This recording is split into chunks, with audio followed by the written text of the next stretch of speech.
Q Review, print speaking to the blind, celebrating 40 years of audio newspaper production. Welcome to this week's edition of the National Podcast, recorded at the Bishopbriggs Media Centre by our amazing volunteers.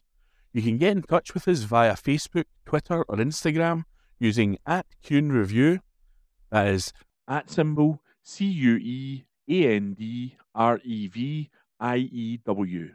You can also contact us directly by emailing information@quenreview.com. That is INFORMATION @ CUEANDREVIEW.com, or by calling 0141 772 3976. That's 0141 772 3976. This is from The National on Friday the 5th of April 2024. From the Culture section. Annie Lennox donates handwritten Sweet Dreams lyrics to Gaza appeal. This article is written by Ross Hunter. The Scottish singer Annie Lennox has donated handwritten lyrics of the 1983 Eurythmics hit Sweet Dreams to a charity auction, raising money for medical aid in Gaza. The charity Medical Aid for Palestine, for whom the National's fundraiser raised more than £100,000, is hosting a Cinema for Gaza charity auction with a range of one-of-a-kind donations from celebrities in the world of music, film and TV. As well as Lennox's lyrics, people are able to bid for an hour-long Zoom chat with Louis Theroux, a bedtime story from Tilda Swinton, and a signed proof copy of Frankie Boyle's upcoming book. The description of Lennox's lot reads, "Annie Lennox is one of the most iconic, legendary and inspiring voices Scotland has ever produced. Both with the Eurythmics and as a solo artist, her music continues to reverberate around the world, and now she's putting pen to paper for the highest bidder by generously donating a note with handwritten lyrics of timeless hit Sweet Dreams emblazoned on it, just dreamy. Currently, the highest bid for Lennox's lyrics stands at £4,000. The auction itself has raised more than £60,000 so far." That article was written by Ross Hunter. This is from The National on Friday the 5th of April 2024, from the news section. Brexit. Food prices to go up as new border rules come in this month. This article is written by Laura Pollock. Food suppliers have warned of higher prices and empty supermarket shelves, thanks to a new post-Brexit border charge being introduced at the end of the month. Importers will have to pay up to £145 to bring small amounts of products, such as cheese, salami and fish, through the Port of Dover or the Eurotunnel from April the 30th, according to guidance published on Wednesday. The fee is intended to cover the cost of operating the border control posts introduced after Brexit, and will not apply to goods brought into the UK for personal use. The new charges could lead to higher prices for consumers. The Cold Chain Federation's chief executive, Phil Pluck, said, "Ultimately, this will increase business costs and food prices and potentially lower choices for the shopper." Pluck added it was extremely disappointing that the charges had been announced at the last minute, leaving businesses with little time to make any necessary changes. He said, "This is in no way helpful to UK-based importers and the whole EU supply chain. It reinforces the government's slapdash approach to a vital part of UK PLC." James Barnes, chairman of the Horticultural Trades Association, said Wednesday's announcement confirms our fears that in just 1 month, UK horticulture's competitiveness will again be hit by a cost hike for no material gain. Adding that the policy feels like it is constructed on the back of an envelope at best, Barnes warned that the charges would undoubtedly increase costs and increase the likelihood of empty shelves in supermarkets. SNP respond as new Brexit costs come in. Stephen Bonner, MP, said the UK is continually seeing new ways in which Brexit just doesn't work.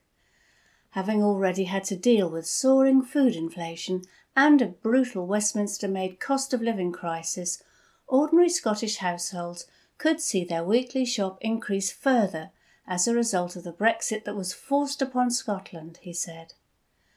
Consumers in Scotland have paid a heavy toll for the Brexit they didn't vote for, and every day brings another news story of how Brexit isn't working and the financial challenges it has imposed on ordinary folk. Households in Scotland have been unable to do anything but watch as the cost of living soars, while those with the powers to effect real change and reverse the economic harm created by Brexit sit on their hands at Westminster. Sir Keir Starmer and Rishi Sunak, who both continue to champion this failed project and refuse to reverse Brexit, bear responsibility for the economic harm it is causing. He added, "This is the cost of Westminster control over Scotland, showing why, more than ever, we need SNP representatives who will stand up for Scotland and continue to oppose this damaging Brexit." Labour claimed to have a plan. Labour Shadow Minister Nick Thomas-Symonds said, "British shoppers and businesses already suffering with the Conservative cost of living crisis will, rightly, be deeply worried about prices being driven up yet again." Labour has warned about the impact of these measures and the potential for chaos with new border checks. With less than a month before their introduction, we know what the costs will be. Labour has a plan to reduce costly bureaucracy through seeking to negotiate a veterinary agreement with the EU to massively reduce the need for checks, making food cheaper and our businesses more competitive. The fee will be charged per type of product imported and will vary from £10 to £29, depending on the risk products present. It will also be capped at £145 for mixed consignments.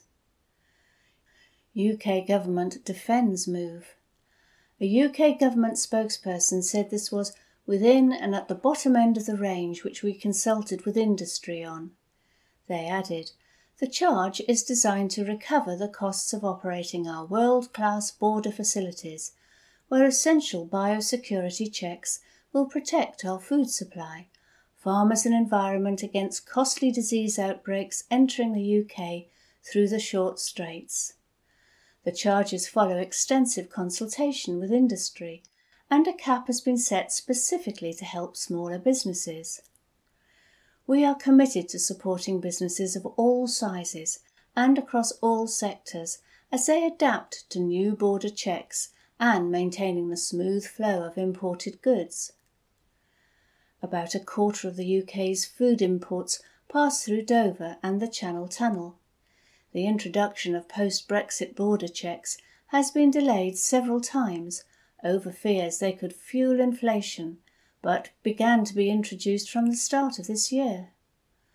Food inflation has fallen over the past year, reaching 5% in February after hitting 19.6% in March 2023, its highest recorded level for 45 years.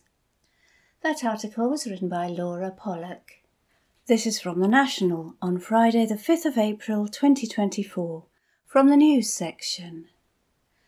Payouts for forced installation of prepayment meters drop in the ocean. This article is written by Ross Hunter. The compensation delivered to those who are subject to the forced installation of prepayment meters for both electricity and gas is a drop in the ocean of what's truly owed, according to Citizens Advice Scotland, CAS. Figures released by Ofgem on Thursday show that 1,502 customers have so far received compensation, totalling £342,450, with suppliers planning a further £200,000 of compensation payments for 1,000 more customers. But previous estimates from CAS suggest that in Scotland alone, approximately 23,936 people were forced into a prepayment meter for their electricity supply. For gas, around 12,000 Scots were subject to the same ordeal against their wishes. The charity also highlighted that energy companies had used a backdoor approach by switching smart meters into pay-as-you-go meters without their customers' consent. It's believed around 17,952 people had their smart meters for electricity unknowingly switched, while for gas it's 12,000. Energy spokesman for CAS, Dr. Matthew Lee, said the forced installation of prepayment meters should be banned. It is very welcome that Ofgem and suppliers are working together to get compensation to people who wrongly had prepayment meters installed against their wishes, he said. However, these early figures, totalling 1,502 across the UK, are potentially a drop in the ocean compared to the scale of the problem. In Scotland alone, we estimate tens of thousands of people were forced into pay-as-you-go energy against their wishes. The forced installation of these meters should be banned permanently. For many people, it means energy is a luxury at the start of the month, and then something they have to ration or even go without the further away they get from payday. Anyone who believes they may have been subject to a forced installation and due compensation is encouraged to visit the CAS website. That article was written by Ross Hunter. This is from The National on Friday the 5th of April 2024, from the News section. Scotland weather. Met Office issues warnings for snow, rain and wind. This article is written by Andrew Smart. New weather warnings for snow, rain and wind have been issued for much of central and northern Scotland this week. The Meteorological Organisation released 3 yellow alerts for Friday and Saturday, seeing possible travel disruption and danger to life over the coming days. The weather warning for snow will affect much of the Grampian and the Highlands from around 3 a.m. on Friday, April the 5th, until 9 a.m. that same day. The rain warning will affect Glasgow and most of the central belt from around 2 a.m. on Friday until 9 a.m. The warning for wind, which forms part of Storm Kathleen, will last between the hours of 8 a.m. and 10 p.m. on Saturday, April the 6th. So what has the Met Office said about the snow, wind and rain warnings for Scotland this week? Yellow weather warning for snow, Friday, April the 5th. Some roads and railways likely to be affected, with longer journey times by road, bus and train services. Yellow weather warning for rain, Friday, April the 5th. There is a chance of flooding to a few homes and businesses. Spray and flooding on roads probably making journey times longer. Bus and train services probably affected with journey times taking longer. Yellow weather warning for wind, Saturday, April the 6th. There is a small chance of longer or even cancelled journeys as road, rail, air and ferry services are affected. There is a small chance that some roads and bridges could close or impose restrictions. There is a slight chance that power cuts may occur, with the potential to affect other services such as mobile phone coverage. There is a small chance that injuries and danger to life could occur from large waves and beach material being thrown onto seafronts, coastal roads and properties. These weather warnings are subject to change and may alter ahead of Friday and Saturday. That article was written by Andrew Smart. This is from The National on Friday the 5th of April 2024, from the comments section. Why free ports are basically tax havens. This article is written by Professor Richard Murphy. The National series on green free ports this week is important precisely because of the risks that they pose. I have been involved in tax justice campaigning for more than 20 years now, which is about as long as anyone on the planet has been. In that time, I have become increasingly aware of how dangerous the deeply cynical proposals made by right-wing politicians for the creation of entities like free ports really are. The narratives that the proponents of such things use is always alluring. They are, however, based upon the idea that freedom from regulation and taxation is the foundation for prosperity. This is total nonsense. It is not chance that the most taxed and regulated countries in the world are also the most prosperous, but that is always the case, most especially if we take the more obvious tax havens like Luxembourg, Ireland, the Netherlands and the Cayman Islands out of consideration. It is also very obviously true, on the basis of even the most superficial observation, that those countries with low levels of taxation and regulation are almost always associated with high levels of crime, low levels of income for the population as a whole, unstable government and corruption. Regulation and taxation that supports it are necessary. Without them, world trade competes without rules and mayhem results. A sporting analogy helps here. As we all know, every sport is dependent upon rules and regulations. Sporting competition only exists because there are umpires, referees, and others to monitor compliance with those rules. Markets are the same. They too require regulation, but the whole logic of free ports is to pretend otherwise. They try to create artificial advantages for one team over all others, as if your favourite team could always play with 12 people on the pitch when opponents were restricted to 11. Rigging the rules does not help competition, it destroys it. That is bad enough, but in practice, free ports are even more insidious than that. As those who promote them know, there is a very particular practical problem with them. In the academic field of political economy in which I work, we call that a boundary issue. If you look at the map of where Scotland's free ports are located, you will see that they cover remarkably large areas.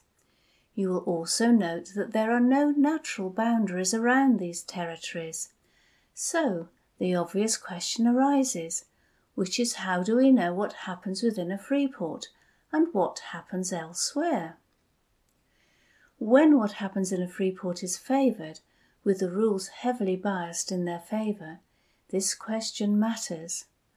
For example, is a company employee who works at 2 locations in the course of their work, which is easy enough to do, with one in a free port and the other not, subject to the tax exemptions that the free port provides to their employer or not? Who decides? And who monitors the decision-making on this issue, or a free-for-all result? In reality, if free port problems were all as simple as that, we might find solutions for the problems that they create. However, by definitions, free ports exist to facilitate trade, and trade means flows of goods and services. At present, there are relatively few advantages for locating these in a free port, but you can be sure that it is the intention to change this. When I took part in free port consultations with the Westminster-based HM Treasury before they were introduced and questioned what they might eventually be used for, I was told to presume that if I could imagine something being done in a free port, then one day that might happen. I based my comments on that suggestion.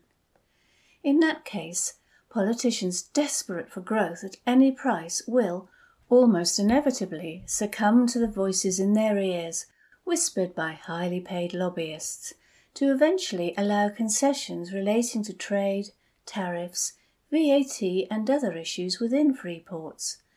When that happens, the problem with free ports will snowball. In particular, how will we know where the boundary of the free port is and whether the right amount of tax has been paid in the right place, at the right rate and at the right time? This will be especially the case if regulation of this issue has been outsourced to the free market promoter of the free port itself, which would be unsurprising when HM Revenue and Customs has almost no offices in Scotland now. The opportunities for abuse will expand many times over, and I am quite sure that this is the intention of those who promote these activities.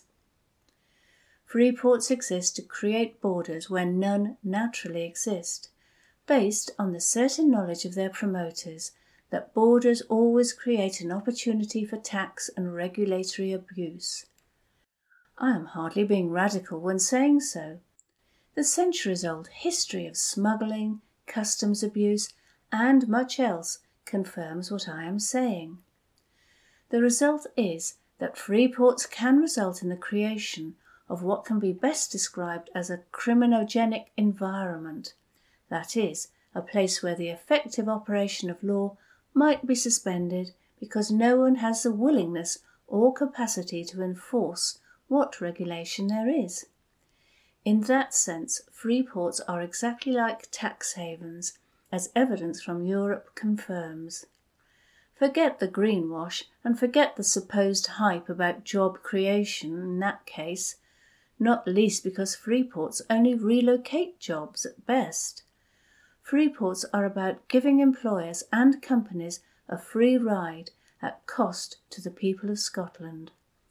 The history of tax-motivated regulatory abuse makes that clear. Scotland would be very wise to take note. That article was written by Professor Richard Murphy. This is from The National on Monday, 8th April 2024. From the Politics section. Labour MP David Lammy launches personal defence of Union flag. By Xander Elliards. Labour will never stop waving the Union flag, one of the party's most senior MPs has insisted amid a row over the design appearing on general election campaign material. David Lammy wrote what he called a personal piece in The Sun defending the use of the Union flag on Labour campaign flyers after concerns were raised about how it was perceived in some constituencies.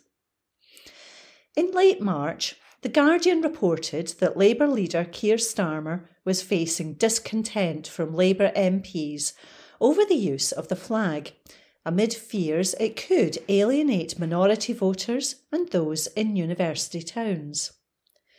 For a lot of communities, we are talking about colours that are associated with the National Front or another far-right group, one MP told the paper.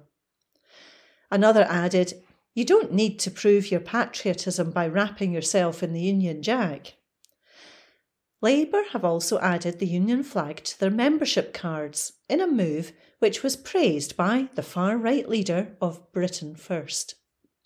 However, writing in the right-wing paper The Sun, Shadow Foreign Secretary Lammy said anyone complaining about the Union flag on Labour material had it wrong. It was the flag that went to battle against Hitler's racism, Lammy wrote. I've always felt abandoning it to racists was a betrayal of its anti-fascist heritage. Which is why those uneasy about the Union Jack on our leaflets have it wrong. The flag doesn't belong to those who once tried to intimidate me. It's everybody's, be they black or white. That's why my party proudly flies it, and we will never stand it down. Lammy's comments have been widely mocked, with the Aberdeen independence movement responding on social media, "Put the flag down, David. You can't shag it. What are these nationalists like?" The Liverpool Community Independence Group, founded by former Labour members, responded, "When this country fought Hitler's evil regime, it had an empire which was the epitome of racism itself. It fought to defend the British Empire, not to fight racism."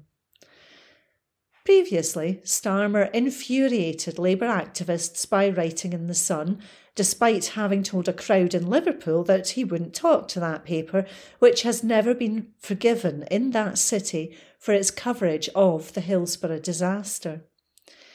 Similar anger was widespread in the responses to Lamy's argument for the Union flag. The top Labour MP's comments were further called out by Yes Cymru director Ethan Jones, who said, "The Union flag does nothing for me. I feel no affinity. My country isn't represented on it. Invoking Hitler isn't a trump card. It was also carried into battle against the United States, the Jacobites, the Maori, and flew over concentration camps in Kenya. The empire is over. Park it." That article was by Xander Elliards. This is from The National on Monday, 8th April 2024, from the News section. Police launch investigation after willful gorse fire in Murray, by Ross Hunter. An investigation has been launched following a willful gorse fire which damaged a large area of ground. Police Scotland has said it is hoping to identify 3 male youths seen at the Strathleen area between Buckie and Findochty on Saturday evening. Emergency services were alerted to the fire at around 8:45 p.m, with the blaze extinguished by the Scottish Fire and Rescue Service.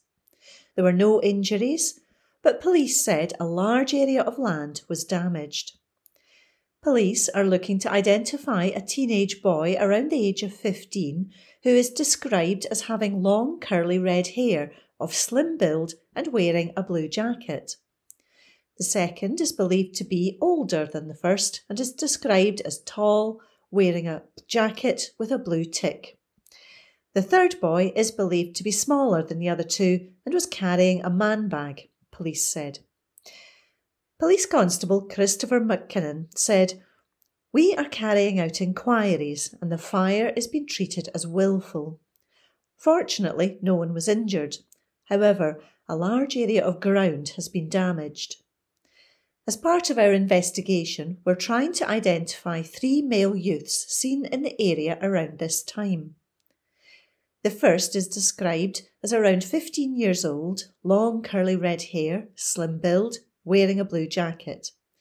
The second was older than the first, tall, wearing a jacket with a blue tick.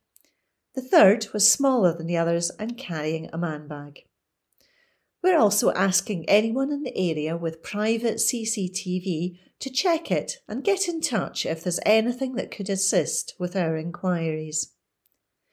Anyone with information is asked to call Police Scotland on 101, quoting incident number 3444 of Saturday, April 6th, 2024, or get in touch with Crime Stoppers anonymously on 0800 555 111. That article was by Ross Hunter. This is from The National on Monday, 8th of April, 2024, from the News section. Scottish farmers hope for drier summer as rain and crop prices fall, by Nan Sport. It's officially spring and lambs should be gambling in the fields while farmers sow the barley necessary for Scotland's world-famous whisky. Instead, the lambs are shivering on sodden ground beside their mothers as the rain lashes down, and the farmers monitor the gloomy forecast with increasing concern. Extreme rainfall over the winter has extended into spring, affecting not only the crops that should be sown now, but also wheat and oilseed rape sown following last year's harvest. It would be a disaster if we couldn't get the barley in the ground, said Jack Stevenson, who farms at Boyndy near Banff and is chair of NFU Scotland's Combinable Crops Committee. Probably about 80% of the crops around here are spring barley for the maltsters, so we've got all our eggs in one basket. He added, "My dad said this morning that he'd never known a spring like it. It's very worrying. I've never seen us have a crop failure, but it is a worry for the maltsters and merchants because they are committed to supplying the Diegos and the Glenlivets or Macallans of this world." I don't think the distillers are worried just yet, but if it is still the same at the end of April, it will be a different story. Rain is not all that is falling. Prices for crops have dropped while costs have continued to rise to the point where many of Scotland's farmers are starting to wonder if they will break even come harvest time. It would really be a disaster for the Scottish cereals farming industry if we didn't get a crop in the ground, said Stevenson. We have fertiliser and machinery bills and rents to be paid, so we can't just miss a harvest. There would be a lot of pressure on the banks to then extend overdrafts, and I think they would be unwilling to do that in some cases. I hope that never happens, but it is a worry. The vagaries of the weather, along with high machinery and fertiliser costs, means that maintaining good mental health is becoming more and more of an issue in the farming sector, according to Stevenson. These are challenging times, and in our industry, a lot of farmers are working by themselves, and it is tough, he said. We don't like to be doom and gloom all the time, as we are in a job that we love and are pretty resilient, but you do worry about people working by themselves. We just seem to be getting more weather dependent now, and our inputs are spiralling. Machinery costs alone have risen by around 35% over the last few years, with a brand new combine harvester now costing in the region of £500,000, while even a small tractor costs at least £100,000. It's crazy money, said Stevenson. Costs went up when oil got really expensive, but we've never seen the costs come down, which is worrying. Fertilisers and fungicides also remain expensive, and there is concern the poor weather will reduce the yields of crops sown before winter begins. If we all struggle to get stuff on at the right time, and there are bare bits already, I would say we will be losing money, to be honest, said Scott Campbell of Kirkton Farm and Kinnear near Aberdeen. If we can't get the nitrogen and sprays on at the correct time, there will be more disease coming into the crop, and the wheat will be poorer in yield and quality. For winter wheat, we try to get over 4 tonnes an acre to make it profitable. We need the tonnes and the price to make the margin. What I'm concerned about is that the forecast doesn't seem to be any better. Campbell said that if not enough fertiliser is applied and the fungicides are sprayed at the wrong time, then yields could be cut substantially, meaning farmers would struggle to cover their costs and the UK would have to rely more on imports. Importing is not good for the environment, and chemicals that are banned here are allowed on wheat grown in the US and Ukraine, said Campbell, who is also a member of the Combinable Crops Committee. Here we already have good practices with farm assurance, sprayer MOTs and operator training, and we are doing all we can for the environment. But the bottom line is, we can't keep spending money on these if we can't make a profit. The problem is Scotland-wide, so everyone is in the same boat. With more rain on the way this week, farmers will be fervently hoping it dries up soon. That article was by Nan Sport. From the National, Wednesday the 10th of April. From the news section. Bid to build a 125 metre high wind turbine rejected by Scottish Council. By Drew Sandilands. A bid to build an almost 125 metre high wind turbine near Neilston has been rejected after planners warned it would have a significant detrimental impact on the landscape. Officials at East Renfrewshire Council recommended the application was turned down as the scale and design of the proposed turbine were considered well beyond what the local area can accommodate. Andy Brand of Nether Carswell 3 Limited had applied for permission to erect the turbine on a site to the south of Nether Carswell Cottage, Kingston Road, Neilston, in September 2020. The application claimed the development was acceptable and the visual impact would not be significant. However, councillors on the planning committee supported the view of the officials and refused to grant planning permission. Councillor Jim McLean, Conservative, who chaired the planning committee meeting, said, "I think it's very, very big in comparison to what we currently have there. In the papers we currently have, there is no mention of any community benefit coming back from this. On these grounds, I would favour the planner's recommendation to refuse." The bid to build a 125 metres high turbine received 20 objections, with a range of concerns including the noise and visual impact, as well as the lack of community benefit from the installation. It would have generated around 4.2 megawatts of electric power and had an operational life of around 25 years. There are currently 2 turbines operating near the site, Nether Carswell 1 and 2. Officials reported the turbine was of much larger scale with a much greater rotor diameter than its fellow Nether Carswell turbines. They added, "The closest site to the application turbines are the existing Nether Carswell turbines 1 and 2. Respectively, these turbines have blades tips heights of 77 metres and 80 metres, some 33% smaller than the proposed NC3 turbine. While planning policies encourage renewable energy development, planners said the turbine is not in keeping with the prevailing scale of turbine development in the area. This additional height and its particularly large rotor sweep results in a significantly larger active form with a resultant detrimental impact on the local landscape and aspects from local landmarks, for example, Neilston Pad," they added. A report by officials concluded the proposal raises significant issues when considered against the development plan. It said, "Principally, these relate to the scale and design of the proposed turbine, which is considered well beyond what the local area can accommodate with a significant detrimental landscape and residential amenity impacts." Councillor Andrew Morrison, Conservative, said, "We know the value of renewable energy, but here we are talking about 4.2 megawatts, which sounds a lot, but in terms of the country's energy needs, it's actually quite small. We've got to balance that need for renewable energy with sympathy for the amenity of the area and the environment."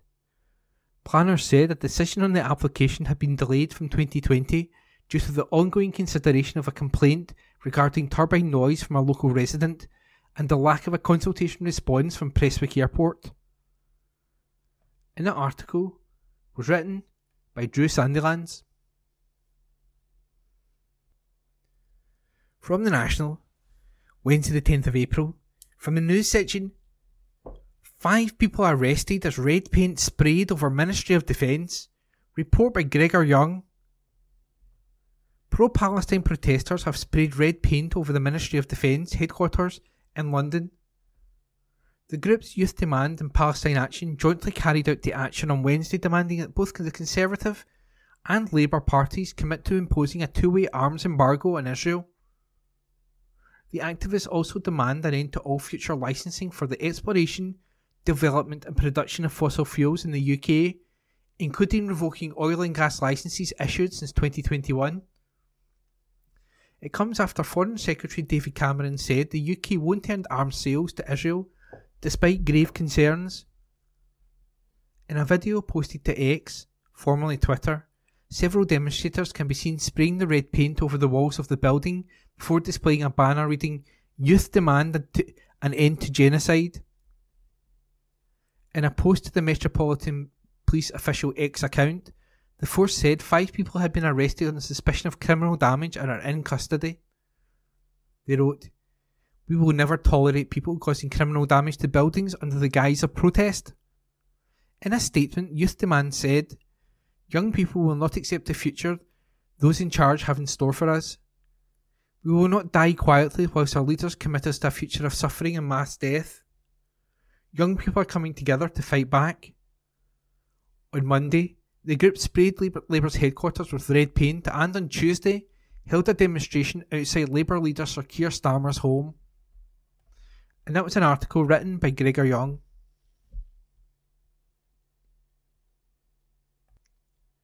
From the National, Wednesday the 10th of April, from the news section, exclusive. Glasgow Rangers pub bans filming and sectarian songs amid hate crime fears. Report by Hamish Morrison.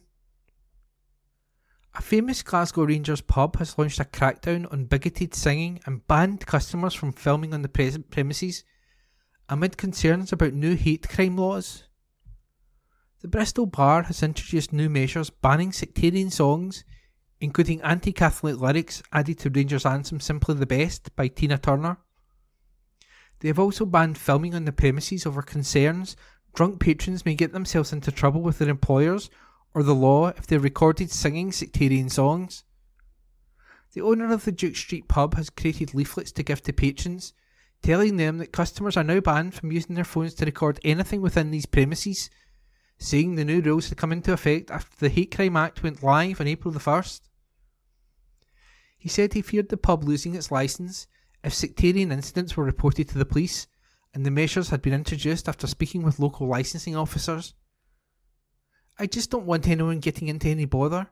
I just don't want the bar. I just don't want the bad press," he said, "because we're trying our best and it all takes is one wee stupid *deleted thing like this to undo everything I've been doing for the last 7 months."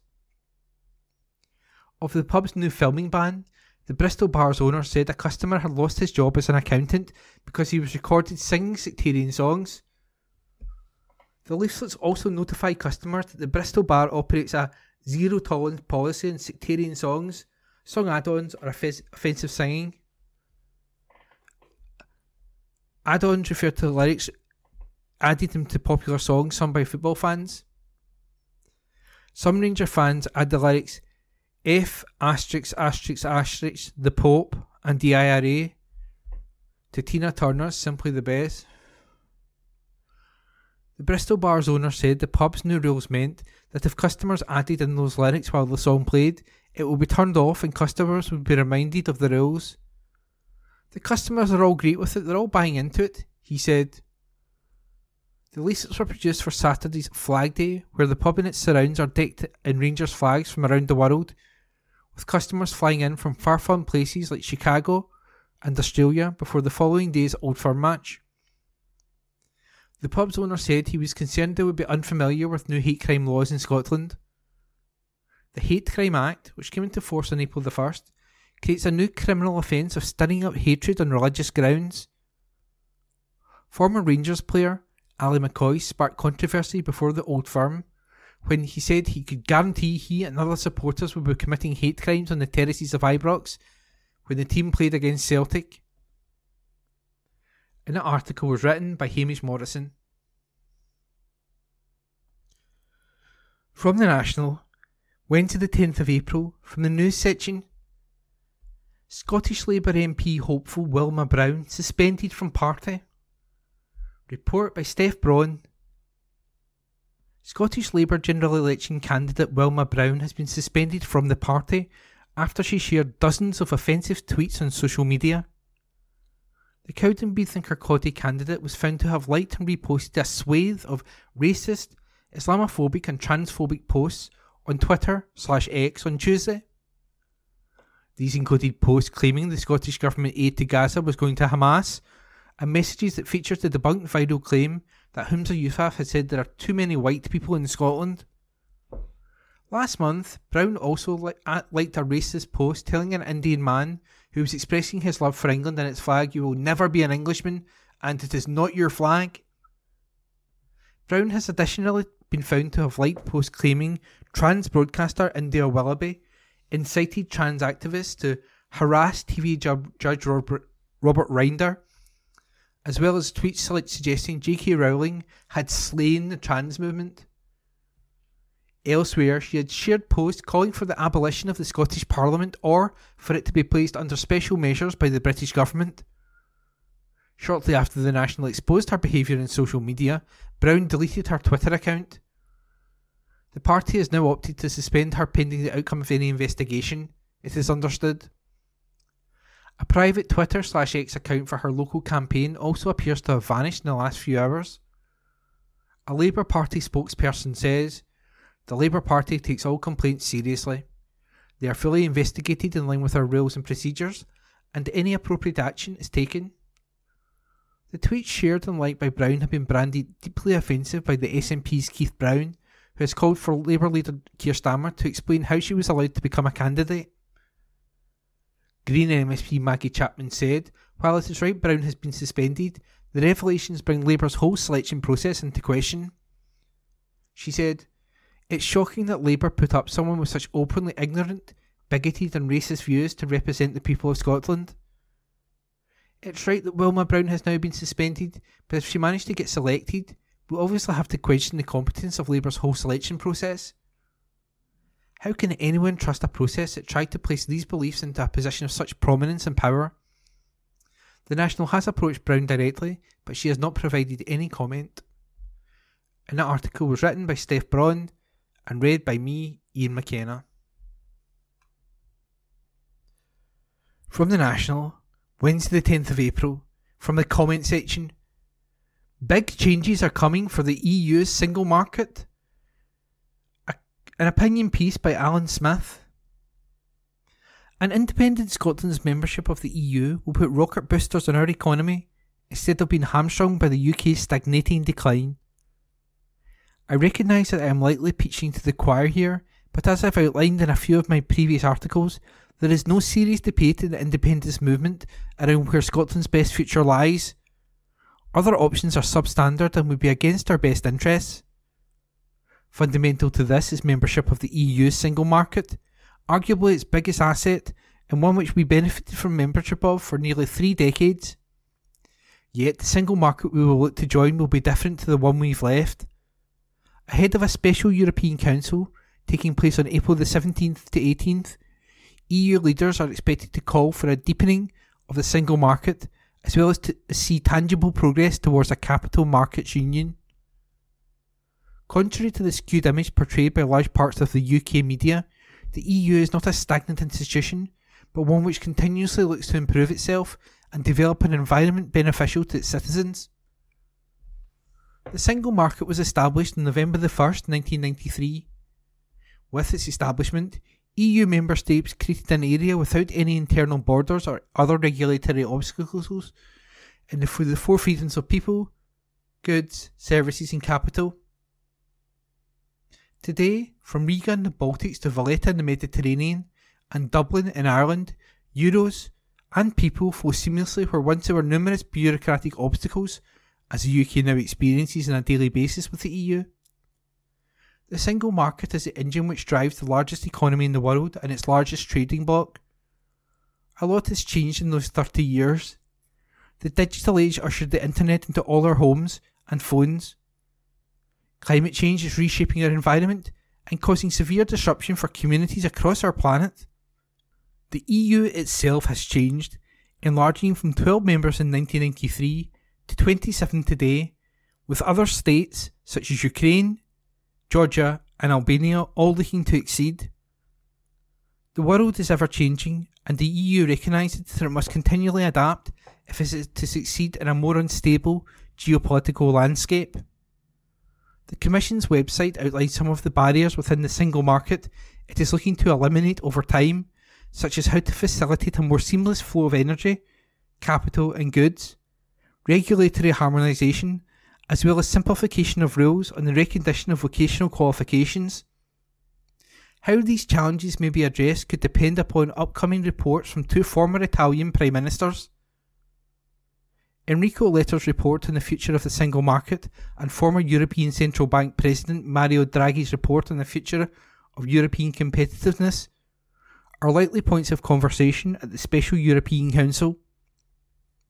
Some of their proposals are already being widely discussed and have been around for years, such as harmonisation of the bloc's bankruptcy and corporate tax laws, as well as completing the creation of a capital markets union.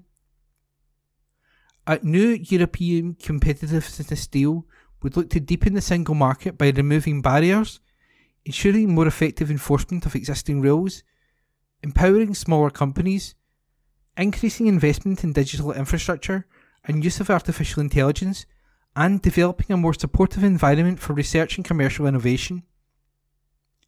Contrast this with the rather weak beer solutions offered by both the Tory and Labour parties here, and it is clear to see the direction of economic travel. The EU may be engaged in highly complex discussions of economic reform, but that is a good thing. Governments are meant to improve their citizens' lives, and this means not shying away from difficult conversations and intense debates. Neither the Tories nor Labour are offering a remedy to the current economic decline successive UK governments have presided over and subsequently accelerated by Brexit.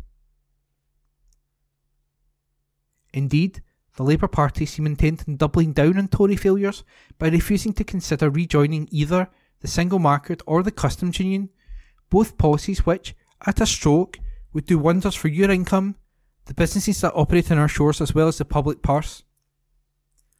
We are all aware of the economic and infrastructure challenges facing us. The Scottish Government is doing what it can, but while we are tethered to the UK, it will only be able to operate with both hands tied behind its back as Westminster holds economic levers. Around half of Scots back independence. Our challenge is to ensure that we present a compelling vision to bring more on side.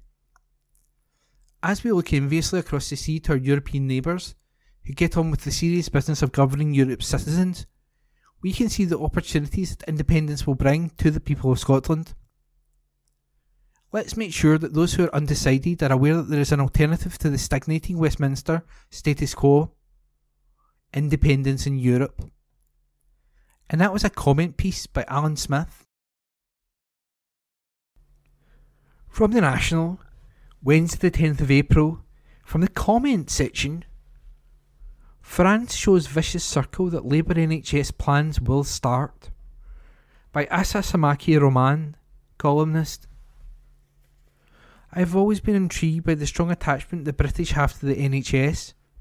Maybe because I didn't grow up here, I don't quite share the same adoration and fondness. But don't get me wrong, I absolutely love it. The NHS is a remarkable thing to have, a necessary thing too. However, over time that same sentiment started to grow. So whenever there is a conversation about the future of the NHS, it does feel very personal. When I gave birth and relied on the NHS, I saw firsthand the dedication of the healthcare staff. They were stretched so thin, working tirelessly to provide care. Unfortunately, there simply weren't enough of them, so I felt I didn't receive the support I needed having a baby in pretty traumatic conditions. My birth experience, one of the most beautiful and intense moments of my life, is laced with painful memories of feeling unsupported and overlooked by a system struggling to meet demands. In France, where my mum works as a nurse, I hear similar stories. Local hospitals struggle to find enough nurses to properly care for patients. Funding decisions made by successive governments have left hospitals in dire straits for more than 2 decades. The over-reliance on outsourcing may offer short-term relief, but ultimately worsens the situation in the long run. Outsourcing health and social care refers to transferring services, such as operations, inpatient care or community services, to for-profit firms rather than having the public health service or local authorities provide them directly. In French hospitals, both in rural areas and cities, there is a significant understaffing issue. To address this, interim nurses are often brought in. These nurses are typically better paid than full-time public hospital nurses, but they lack job security. However, because hospitals everywhere desperately need staff and struggle with recruitment, interim nurses are in high demand and rarely out of work. They have the freedom to choose where they want to go, consequently making the system more unstable. Consequently, hospital wards struggle more, spending more and more money, putting additional pressure on existing nurses, and worsening their working conditions. This situation leads some nurses to consider becoming interim nurses themselves. It is a vicious circle with increased costs, which delivers suboptimal outcomes. As a response to this concern, a recent law enacted at the end of last year, championed by a Conservative MP and supported by the French government, banned early career health professionals from going directly into interim work without serving in the public sector first. Across the political spectrum on the continent, there is a growing recognition that outsourcing isn't a silver bullet to solve healthcare challenges. Countries such as Spain have even contemplated legislation to rein in private healthcare outsourcing. However, in its characteristic manner of being slightly behind the curve, the UK is ready to reach a similar stage of realisation. Labour's Shadow Health Secretary, Wes Streeting, has stirred up controversy by expressing his willingness to hold the door wide open to private healthcare companies to support the NHS. Despite facing criticism within his own party, Streeting stands firm in his position.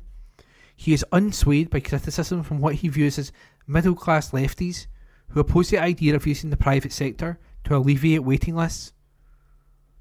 Streeting insists on the importance of providing timely access to care for those in need, prioritising practical solutions over ideology. He says, "I don't think I could look someone in the eye who's waiting for months and months, sometimes over a year, in pain and agony for treatment, and tell him that they should wait longer because my principles trump their timely access to care."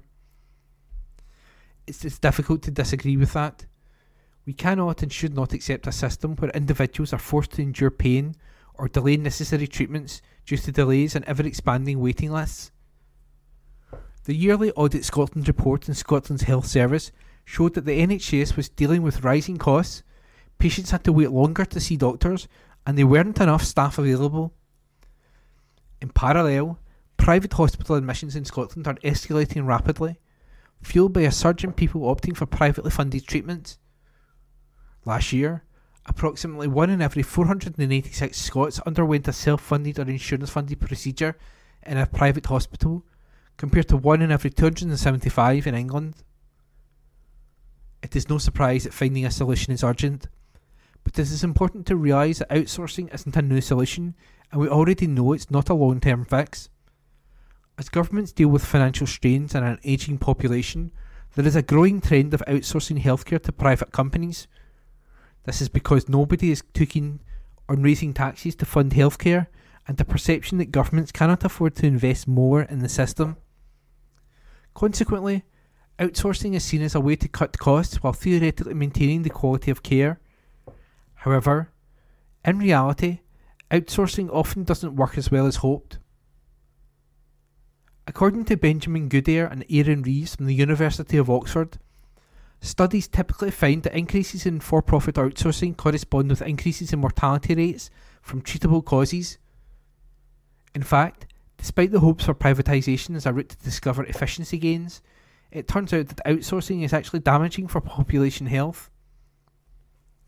To clarify, it's not that the private sector is inherently dangerous. Nevertheless, the poorer outcomes associated with it can be attributed to various factors, according to these academics. For example, for-profit providers often have less training, worse working conditions, and fewer staff compared to public providers. These differences in approach to service provision likely contribute to the worst outcomes seen for the for-profit providers. Another thing to worry about is the ripple effect of outsourcing. It can put public hospitals in a tough spot when it comes to keeping up their usual standard of care. There is a chance the private sector will lure more staff away from public hospitals over time because the pay is better. That's a significant shift already happening. In 2021-22, a whopping 38% of nurses who left their NHS registered nursing job but stayed in the workforce moved into roles in private hospitals, agencies or charities. This trend highlights the growing competition for healthcare professionals between the public and private sectors, which could further strain the resources and quality of care in public hospitals. Additionally, there is a related concern that NHS clinicians may experience an increase in the proportion of complex and chronic cases compared to simpler, easier to treat problems that are more easily outsourced. The ongoing crisis in the NHS doesn't come out of the blue. It isn't bad luck. It is absolutely linked to years of systematic underfunding during the tenure of consecutive Conservative governments spanning a 14-year period. Add to that the lack of a comprehensive social care policy, the impact of Brexit and the pandemic, inflation, and now health spending in England is set to undergo a significant 1.2% cut, equivalent to £2 billion in the coming financial year, the largest cut in real terms since the 1970s. This is, as we say in French, the remedy that kills the patient. What alarms me is that after 14 years in opposition, it appears that the future Labour government, unless, in a crazy turn of events, the Tories miraculously win the next general election, lacks a sense of innovation or forward thinking. I am just not sure how applying the recipes of the past is going to deliver better results. The externalisation of public services was brought in precisely because of the same issues we are facing now. What is it going to solve now that it didn't solve before? And that was a comment piece by Asa Samaki Roman.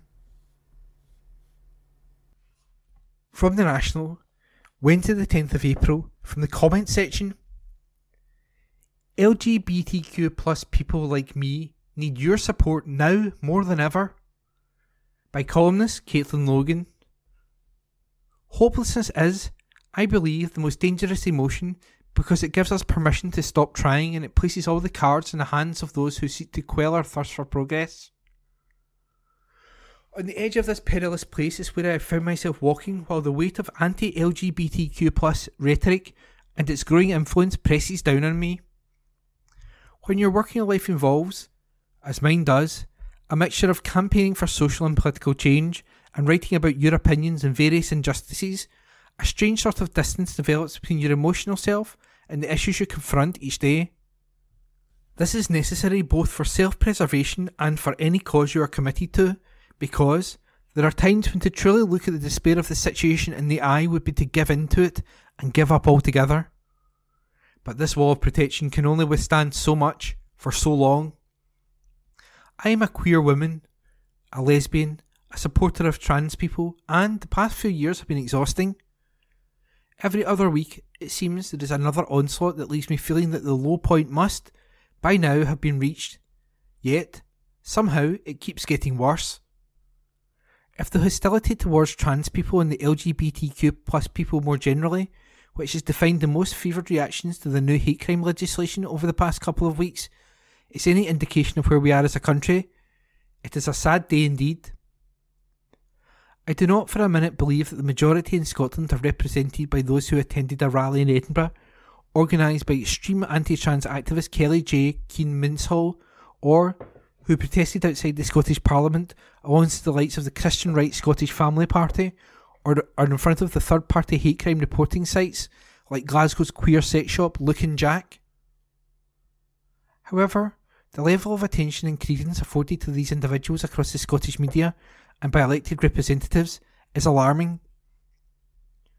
Over a number of years now, there has been a widespread campaign to legitimise viewpoints on LGBTQ plus rights, which I truly believe were on the way out, and our political and media institutions have willingly, sometimes gleefully, promoted it. One has to wonder if some of those doing this cynically are under the impression that their actions exist in some kind of bubble, or if the real-world consequences and the pain, fear and isolation that it has instilled in many LGBTQ plus people is a sacrifice worth making to score a few points in their political game. I would not pretend to know how it feels for trans people in Scotland today as they witness the highest profile celebrity in their country become the face of a global hate movement against their right to live and be accepted for who they are. I can't imagine waking up every day to another 16 news and opinion pieces about a never-ending debate over my right to be called by my name and treated with dignity, and how this might spell the downfall of an entire government. But, seeing the predictable spread of this furore to encompass anything related to the letters LGBTQ, while claims of wanting to protect children from this ideology abound, I do know something about watching on, helpless, as the sense of safety and inclusion that our predecessors worked so hard to achieve for us slips away. Every day I reassure myself of the things that matter, that the Scottish Government speaks up in support of LGBTQ+ rights and is progressing with actions to back this up, like a conversion therapy ban, and that most people do support equality and acceptance for all, irrespective of sexual orientation or gender identity. I remind myself that it's just that those who are the loudest are most often the ones who are heard. But therein lies the problem. Too many of those who know the way LGBTQ+ people are being weaponised is wrong and keeping quiet. I understand. There are countless different issues playing on all of our minds each day, and we don't always have the energy to speak up or get involved in all of them, particularly when a topic generates such ferocious debate. It can feel safer to keep your head down and wait for the moment to pass. And really, if it's mostly been driven by an extreme fringe anyway, is there a point in engaging with it? As someone who has paid a lot of attention to how this has unfolded, even as a queer person myself, I have fallen into some of this thinking. For a time, I convinced myself this was only online, or it was mostly outside of Scotland, or it was just the media drumming up clickbait, or it was the Tories, or it wouldn't really stop legislation being introduced, or these people wouldn't actually show up in person to events and divert the conversation away from other important topics. Or, surely, I wouldn't be faced with people in my daily life regurgitating these same views, people I hoped I could respect, who I believed respected me, and who I was sure would know better. It's difficult now to pinpoint the exact moment in time when I should have realised that things were even worse than I had imagined. I can't turn back the clock, but what I can do is let you know, and ask you to let your friends know, to let their family know, to let their colleagues know. The time for naivety is long gone. The power of misinformation is almost unfathomable, and the conditions for it to thrive in Scotland are optimal. We can, and must, do something about it. Reading last month that the Scottish Parliament had decided to ban rainbow lanyards for staff because of a requirement to remain impartial, at the same time as ending its membership of Stonewall's Diversity Champions programme after 11 years, it felt like a gut punch. For these decisions to be made at this political and cultural moment, in the knowledge that this would be leapt upon by sections of the media and claimed as a victory by the people who would rather see LGBTQ+ people pushed out of public life altogether, the Parliament has sent a very clear message: the fight for equality will never end. As long as there are people willing to push back hard enough on progress, what is accepted now can once again become controversial. For some of these engaged in those seemingly endless arguments or watching on from the sidelines, it might look like a political debate. It might seem like just another day of media soundbites or treacherous Twitter storms, probably the best ignored. For many of us, though, ignoring it isn't an option. It's real life. It's personal, it hurts, and it's only getting harder. We need your help. I need your help. I believe hope is worth holding on to, but progress will only be possible if every single one of us who does not wish to see the clock turn back on the LGBTQ+ inclusion says so. We can still be the louder voice if enough of us choose to speak. And that was a comment piece by Caitlin Logan, columnist. The National, Thursday the 11th of April, from the news section. Glasgow Central and Waverley are first UK stations to bring in a major change. Glasgow Central and Edinburgh Waverley are the first stations in the UK to introduce a major new change. The busy stations will be the first to install information screens with British Sign Language. British Sign Language will appear on the main boards and the sub-boards as part of a plan to make the railway more accessible for deaf passengers. Network Rail teamed up with the British Deaf Association Scotland, who offered their insight and guidance throughout the project. The latest information on trains coming from Network Rail's control room will be converted to British Sign Language on the displays in real time. While the boards currently only show train information, they will soon be able to show emergency and security messages and information that could impact journeys. Graham Smith, Regional Telecoms Asset and Performance Manager of Network Rail, said, "We value the positive impact that having BSL displayed on our main and sub-boards can have for our deaf passengers. We hope this will not only help in our communications efforts for passengers with hearing difficulties, but will provide those customers with a better experience on Scottish Railways. We've heard that as a result of the work we're doing in Scotland, there are 5 other major stations who now want to follow our lead. So I'm really proud to see Scotland's Railway blazing this trail." Avril Hetner, British Sign Language Scotland Manager for BDA Scotland, said, "There are a number of challenges that we face when travelling by train. It's very easy to end up on the wrong platform or on the wrong train, especially when there are platform changes or delays, and we can't hear the live announcements. These digital BSL information boards will benefit deaf travellers greatly. They'll improve accessibility and independence, but will also give confidence to passengers that they're up to date with travel information and able to get to the right train at the right time. Having this vital information in British Sign Language brings hope that many more BSL users have the confidence to travel independently by train." Work to install the screens was carried out in partnership with contractors Amco Giffen, JMP Group and LB Foster. Ian Mackay, Telecoms Contracts Manager at Amco Giffen, said, "Amco Giffen is proud to be part of this groundbreaking project, helping to create an inclusive environment for all passengers. We worked closely with Network Rail's team, station managers and key supply chain partners to commission and install these BSL displays that not only enhance accessibility but will also foster a sense of belonging, helping to make all passengers feel welcome and accommodated on Scotland's railways." This was an article by Rebecca Newlands. The National, Thursday, the 11th of April, from the news section. Hate Crime Act does not make it illegal to be an asshole. Scottish Green MSP Ross Greer has said the Scottish Government's Hate Crime Act has not made it illegal to be an asshole. The legislation came in force last week in Scotland, with police confirming they received 7,152 complaints in the first week of the operation. It consolidated previous hate crime legislation and created a new offence of stirring up hatred against certain protected characteristics.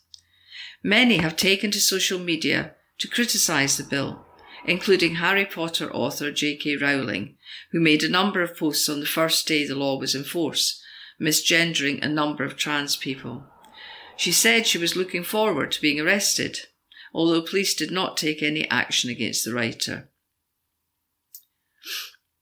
Speaking to the BBC political podcast, Greer said it had not been made illegal to be unpleasant or offensive. "It is not illegal to be an asshole now," he said. "It was not illegal to be an asshole before, and for the last week it has still not been illegal to be an asshole." But he added that doesn't mean you should be. Greer stressed that he was not specifically referring to the Harry Potter author, but was making a generalisation. He continued, "Just because it is still legal to be offensive doesn't mean you should go out of your way to be offensive. There are plenty of things that it's not illegal to do, but that in a decent society we don't generally encourage people to do. We should all be trying to be as pleasant and decent to each other as possible, whether the law allows for it or not. I think as a society we should hold ourselves to a higher standard than the criminal law. If the highest standard we can set for ourselves and each other is the criminal law, that is an abysmally low standard." That was an article by Adam Robertson. The National, Thursday the 11th of April, from the news section. Labour takes the lead over SNP in YouGov poll for the first time since 2014. Labour have taken a slim lead over the SNP for the first time since the independence referendum, according to a major pollster. YouGov has placed Labour over the SNP for the first time in a decade, with Keir Starmer's party ahead 2 points. Labour are on 33%, while the SNP are on 31%. First time since 2014, the polling firm has recorded a lead from the former over the latter.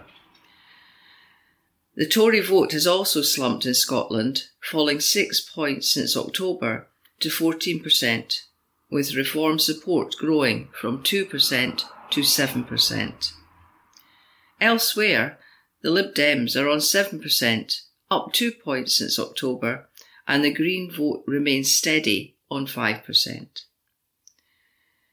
Holyrood voting intentions are narrowing, with the SNP leading the constituency vote on 34%, 2 points ahead of Labour. When it comes to the regional vote, the two parties are neck and neck, with both sitting on 29%. The two parties had also been tied in October's poll at 28%. YouGov also found that support for independence was static since October, with 53% saying they would vote to remain in the Union, compared with 47% who would vote to leave. A Redfield and Wilton poll in February gave Labour a lead over the SNP, while the Ipsos Scottish Political Monitor gave Humza Yousaf's party a 7-point lead over Keir Starmer's. YouGov polled a representative sample of 1,100 people aged over 16 in Scotland between March the 25th and April the 2nd. That was an article by Hamish Morrison. This is from The National on Thursday, 11th April 2024. From the comment section. Government must tackle the real burning issues for rural communities. By Leslie Riddoch. No more wood-burning stoves in new houses or renovations. It's hardly the stuff of revolutions, is it? And yet, for a lot of Scots living outside cities, it feels like a bit of a last straw. I live in a village in North Fife, just 20 minutes' drive from the centre of Dundee across the Tay Bridge. Not really in the middle of nowhere. And yet there is no bus service, no collection of recycling materials, no gritter during winter, no shop, no durable road repairs, and no end to flooded roads, detours, delays, and expensive puncture repairs this winter. Mains gas was never installed here. Too few folk to justify the expense, and there have been 5 power failures so far this winter when locals were thrown back onto candles, tilly lamps, flasks, open fires, wood-burning stoves, and one another. The 40-odd people who live here probably are pretty odd, because we've adapted to living in a DIY community, learning to depend on one another and on ourselves, even though we pay full council tax.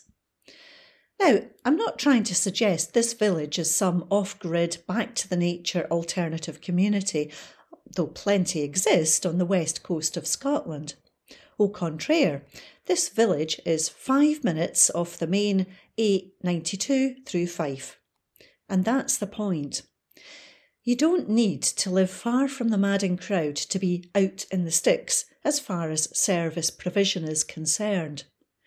And you either adapt to that, spend a lot of time complaining pointlessly, or head for a town or city. That's the backdrop for the wood-burning stove ban in rural Scotland. There's long been festering resentment at the lack of mainstream services, but folk have learned to work together and make the most of things. During Storm Arwen in November 2021, for example, all 3 roads out of this village were blocked by fallen trees. Happily, a team with some very capable young locals with 3 chainsaws got one road clear by 8:30 a.m, so folk travelling to work or hospital could get out. Long experience suggested there was no point waiting for the overstretched council team. The trees were slowly removed, chopped up, stored and used in fires and wood-burning stoves by folk in tied houses on the landed estates, making use of nature's windfall to compensate for having to rent draughty houses that are single-glazed, cold and often damp. No point complaining about any of that if you're not ready to face eviction and move out of the area, since there is next to no other affordable homes. And families with children are doubly stuck. Social housing rarely provides 3-bedroom houses. So basically, the cavalry isn't coming to help. Not with the latest Land Reform Act, not with tenancy laws, not with more secure housing. Folk who live on the land on a low income are on their own. And the only change the Scottish Government is making is to block off the cheapest heating source for folk lucky enough to finally buy some old wreck and to do it up. Even brand new affordable social homes in Ardnamurchan have the same problem. I've heard families have moved out because they can't afford the white meter heating. Even though many work for Forest Land Scotland and are surrounded by trees. Wood everywhere, but not a log to burn.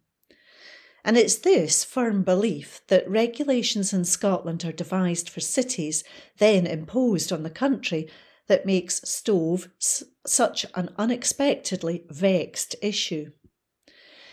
Take the now cancelled plans for highly protected marine areas, where a Scottish Government consultation asked islanders how they'd feel if fishing and even swimming were to end without compensation or any local control over exactly where and when that shutdown might occur and which businesses might close.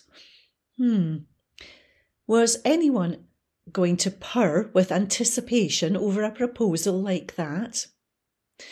That textbook exercise in top-down control came hot on the heels of another, the new National Planning Framework, NPF4. A powerful blueprint for planning slipped out in 2020, which swept away the old structure plans of Scotland's 32 councils, 2 national parks and 4 city regions, and replaced them all with one overarching policy framework that's city-shaped and plans in great detail for rural decline. The framework showcased spaceports and the blue economy, but remained silent on vital basic things like agriculture, land use and land reform, failing to build on the great ingenuity and courage of the Eggs, Neudarts and generations of crofters and farmers who've clung on, despite the system, for decades. Do professionals believe so little human capacity exists within rural Scotland that blank cheques for developers to build large urban-style housing in profitable clumps are as good as it gets? Why not plan a future with self-build, community build as the rule, not the exception, so that small groups of houses at low cost can be built precisely where people need them? Or is the great fear that such grassroots empowerment would actually work, keeping small schools open and thereby increasing council costs? One section on NPF4 talks about creating 20-minute communities, where everything a citizen needs should be readily available on the doorstep. This would be funny if it wasn't so nakedly urban and utterly impractical for everywhere else. The Highlands contains areas the size of small European states without private childcare, hospital facilities, main roads or public toilets. Many elderly islanders are forced into mainland nursing homes because nothing is available within 2 hours of where they live, never mind 20 minutes. Islanders attend local government meetings via 3-day round trips. Come on. The whole 20-minute concept has been cut from an urban template and pasted onto rural communities, a fifth of the population, who need something bespoke and very different. It feels like we are heading for a future where rural life basically means living in Glasgow's overpriced urban fringe or in a volume house builder's estate round Inverness, while rural Scotland, 95% of our landmass, becomes the preserve of wealthy second home owners forsooth. What a travesty that would be, since a green future needs more folk on the land for renewable energy, forestry, leisure and food production without food miles. Of course, NPF4 doesn't actually say move to Portree, Oban or Dumfries to make statutory services easier to deliver, but that's what it means. So, if country dwellers are off the grid, fine, just leave us alone. If we're on, going to help with the serious problems before you start micromanaging our stoves. Now, to be clear, I'm pretty sure every island community is acutely aware of overfishing, the climate crisis, exorbitant cost of relying on fossil fuels, and health impacts of using wood-burning stoves. But if rural Scots must accept living beyond the pale for most basic services, government must accept it cannae pick and choose. If officialdom wants to intervene, it must first tackle the long list of serious problems endured by many rural Scots. No local GPs, no local post office. Mine is 9 miles away and I'm essentially suburban. No bus service, no affordable housing, no childminder, no dentist. But no, the first government intervention in country lives is to stop the only perk that comes from living near forests and woodlands. Now, to be fair, the new regulations ban stoves from new build homes and renovations, not existing ones. But it feels like wood has been slung in the truly dirty corner along with coal, oil and gas, even though it's renewable and most inhabitants of rural Scotland cannot afford an immediate switch to heat pumps. If this is Holyrood's main concern about rural living, it is the weirdest and most unworldly priority. That article was by Leslie Riddoch. That concludes this week's edition of the National Podcast. Please remember to subscribe to our channels at Tune Review and to tell your friends about our service.